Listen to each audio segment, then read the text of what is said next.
No mesmo dia que o governo apresentou as justificativas das pedaladas fiscais ao Senado, para justificar, na verdade, que elas não existiram, ele acabou confirmando que terá de destinar aos bancos públicos e ao Fundo de Garantia 57 bilhões de reais. Dinheiro que os bancos bancaram de programas sociais, de financiamentos, dinheiro que o governo deveria ter pago no ano passado, e mais do que isso, ele não poderia ter utilizado o Fundo de Garantia e os bancos públicos como instrumento para a liberação desses recursos para programas sociais, para financiamentos. O governo vem arrastando esse processo desde o ano passado. Houve uma irregularidade do ponto de vista administrativo e também do ponto de vista legal, e isso mostra que o governo, na verdade, cometeu sim essa irregularidade, que serve de base agora até para um processo de impeachment. Agora, a grande pergunta que fica é por que, no caso de um processo de impeachment, quem é contra isso, dizendo que seria ilegal, não dá para misturar os dois governos, Dilma I e Dilma II. Agora, no caso de acerto das contas, aí vale. Aí é o mesmo governo que agora vai ter que bancar essa despesa,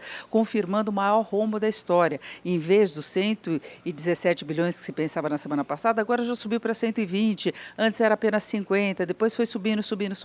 E vale lembrar que no começo do ano, a meta do governo era de um superávit das contas de 1,2% do PIB, o que daria mais de 60 bilhões de reais. Em vez disso, o governo vai entregar esse rombo recorde das contas de cerca de 120 bilhões de reais, mais de 2% do PIB. Tudo isso acarreta muitos problemas do ponto de vista prático, operacional da economia brasileira, compromete o controle da inflação, gera mais inflação, mexeu com a credibilidade do Brasil. O país já foi rebaixado na nota de avaliação de risco pelas agências internacionais, perdeu o grau de investimento pela Standard & Poor's e deve perder o grau de investimento também em outras agências de classificação de risco, porque não há uma perspectiva de melhora dessa situação. Ele vai ter que administrar agora esse rombo, vai ter que bancar o custo do repasse dos recursos para os bancos públicos e o Fundo de Garantia. E no ano que vem, o que vai acontecer? Ele tem essa proposta agora de uma meta fiscal mínima, que depende da volta da CPMF, da repatriação de recursos, da